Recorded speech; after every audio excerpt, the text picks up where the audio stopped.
ایسی جمہوریت بیکار ہے کہ جس کے اندر آپ کو بولنے کی آزادی نہ ہو. لہٰذا سال 2024 کو میں پی ایف یو جے کے صدر افضل بٹ صاحب سے، سیکریٹری جنرل ارشد انصاری صاحب سے یہ درخواست کروں گا کہ وہ یہ اعلان کریں کہ سال 2024 کو صحافیوں کے تحفظ کے سال کے طور پہ منایا جائے. اور صرف یہی نہیں کہ ہم ویسے ہی منائیں، اس سال ہمیں ان تمام صحافیوں کو جن کی شہادتیں ہوئی ہیں ان کے حوالے سے خصوصی ضمیمہ لایا جائے، ان کے حوالے سے خصوصی سیمینار کانفرنس کی جائے، اور ان کے قاتلوں کی گرفتاری کے لیے پورے سال ایک بھرپور مہم چلائی جائے کہ ان کے قاتل جب تک گرفتار نہیں ہوں گے ہم پورے سال احتجاج کرتے رہیں. اچھا مظہر عباس بھائی، یہ بھی بتائیے گا کہ کراچی کے کچھ صحافیوں کو دھمکیاں مل رہی ہے اور اس کے خلاف کوئی کارروائی بھی نہیں ہو رہی ہے، حالانکہ انہوں نے بتایا بھی ہے کہ ہمیں دھمکیاں مل رہی ہیں. تمام ادارے جو ہے وہ ایک طریقے سے دباؤ میں ہیں، اور یہ دباؤ صرف ریاستی اداروں کی طرف سے ہی نہیں ہوتا، یہ دباؤ صرف پولیس کی طرف سے نہیں ہوتا، یہ دباؤ بہت سے ایسے گروہوں کی طرف سے بھی ہوتا ہے. بعض اوقات جو پولیٹیکل گروپس ہیں ان کی طرف سے بھی ہوتا ہے، انتہا پسندانہ گروپ کی طرف سے بھی ہوتا ہے. لیکن یہ ریاست کی بنیادی ذمہ داری ہوتی ہے کہ وہ صحافیوں کے تحفظ کو یقینی بنائے.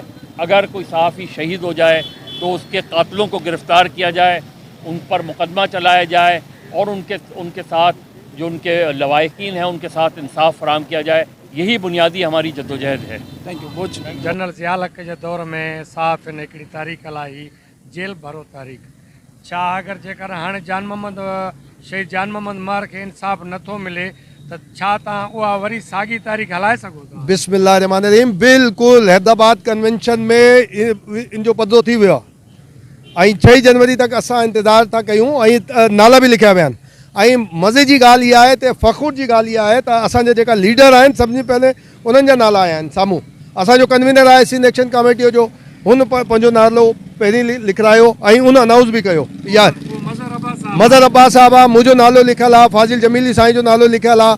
एसि ताईं त CPNE जा जेका अॻवान आहिनि ज़ाहिर आहे उहो CPNE जा आहिनि, मां नालो नथो वठां, पर 3-4 ॼणा उन्हनि नाला लिखिया आहे वॾा जेका असांजा लियाकत कश्मीरी असांजा गॾु ई बीठो आहे, गवर्नर बॉडी जो प्रेस क्लब जो अॻवाट में सभु उन्हनि कयो आहे जेका लीडर चवण था पाण खे, या वर्कर जंहिंखे चवण था त हीअ असांजो लीडर आहे. हू बिल्कुलु तयारु आहियूं. ईअं थोरी आहे MRD तहरीक हिते ठही, कराची प्रेस क्लब MRD तहरीक खे माना स्ट्रगल वधायो बि साफ़ियनि, त इंशाल्लाह असां उनजे लाइ बि तयारु आहियूं. हाणे रुगो जान मोहम्मद मेर वारी ॻाल्हि न रही आहे. हाणे असां ते हुन अज़ीज़ मेमण आहे, पंहिंजो मुनीर सांगी आहे, अजय लालवानी आहे, बुरोई आहे, ॿिया टिया जेका शहीद कया विया आहिनि उन्हनि जे वारसनि खे इंसाफ़ ॾियण लाइ. और बाक़ी ईंदड़ साल जेको 2024 आहे त हाणे सहाफ़त जे तक़दुस ऐं सहाफ़ियुनि जे तहफ़ुज़ जो साल इंशाल्लाह मल्हायो वेंदो. उनजो बि अनाउंस थी वियो आहे. ऐं मां सम्झां थो त हीअ शहीद जान मोहम्मद मेर जे रथ जो उहो छा चऊं हुनखे माना सिलो चओ या जेको वणे चओ, त हुनजे रथ जो ई जवाबु आहे हुक्मराननि खे बि. ऐं जेका भोतार पाण खे चवनि था, भोतार न आहिनि, भोतार ते भला हूंदा आहिनि, ईअं न भोतार ख़राबु, भोतार ते भला हूंदा आहिनि, पर हुननि जेका ज़ालिम जाबिर वॾेरा हुननि लाइ बि ऐं हुक्मराननि लाइ बि. जान मोहम्मद महर जी कातिलनि जी गिरफ़्तारी ताईं असांजो हीअ एहतिजाज जारी रहंदो. उन जे लाइ जीअं त तव्हांखे ख़बर आहे त कराची प्रेस क्लब खां CM हाउस ताईं रैली कढी वई, उते धरणो हयो वियो. अॼु हींअर आऊं ॾिसी रहिया आहियो त कराची प्रेस क्लब जे आॾो मुज़ाहिरो थी रहियो आहे. सिर्फ़ु हिते न, पूरी सिंध पूरे पाकिस्तान में जान मोहम्मद महर जे कातिलनि जी गिरफ़्तारी लाइ मुज़ाहिरा थी रहिया आहिनि. ऐं इहे मुज़ाहिरा तेसि ताईं जारी रहंदा जेसि ताईं जान मोहम्मद महर जे कातिलनि खे गिरफ़्तार नथो कयो वञे. मामिलो सिर्फ़ु मुज़ाहिरनि ताईं न बीहंदो, धरणनि ताईं कोन बीहंदो. असांजे सिंध जी जेका एक्शन कमेटी आहे जंहिंजो रूह रवा मज़हर अब्बास साहिबु आहे, उन इहो ऐलान कयो आहे त 6 जनवरी ताईं असां इहा डेड लाइन ॾियूं था त जान मोहम्मद महर जे कातिलनि खे गिरफ़्तार कयो वञे. अगरि 6 जनवरी ताईं ईअं न थी सघियो त पोइ उन खां पोइ जनरल ज़ियाउल हक़ जे दौर में जीअं सहाफ़ियुनि जेल भरियो तहरीक हलाई हुई, तीअं जेल भरियो तहरीक शुरू कई वेंदी. ऐं उहा जेल भरियो तहरीक जेको आहे उन वक़्त ताईं जारी रहंदी जेसि ताईं जान मोहम्मद महर जा कातिल गिरफ़्तार नथा थियनि.